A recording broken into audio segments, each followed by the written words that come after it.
I mean, it's when you're doing any type of like documentary or street. I started doing street photography in Baltimore, 10 plus years ago. That's kind of how I kind of like worked up my courage in that space. But when you're covering a lot of these things, especially these political events, and we see how much, photographs can also be used now by like the police or FBI to track people down. There's a lot of conversations or like ethics, about being out and capturing people on the street. So I try to follow like a few rules of my own and also make sure that I'm, in public spaces and documenting, people that are typically like of age and maybe can consent to their photograph being made. Like, I think that, depending on the situation, you kind of dial things up or down.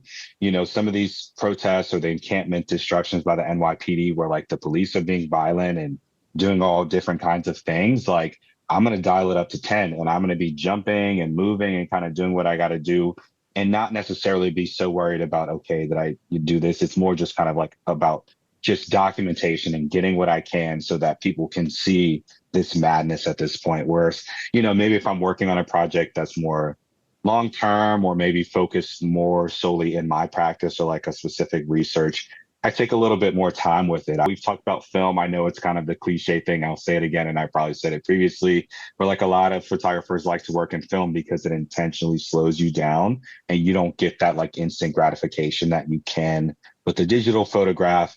So, just trying to keep these things in mind no matter what camera I'm using and no matter what I'm doing. Like, what is the intention? Why am I here? Why am I the person that should be documenting this? And then that kind of helps me in a lot of cases because I go in with this mindset of like, you should be covering this because you've been covering the last few ones, or like you've been looking into this. You've been looking into all the crazy cases against Eric Adams, or like the things that he was accused of 10, 15 years ago. And so you're here because you have this unique perspective, whereas other people might just be like, wow, I'm taking pictures of the mayor. This is really cool. I'm at Gracie Mansion. Like, I'm going with that.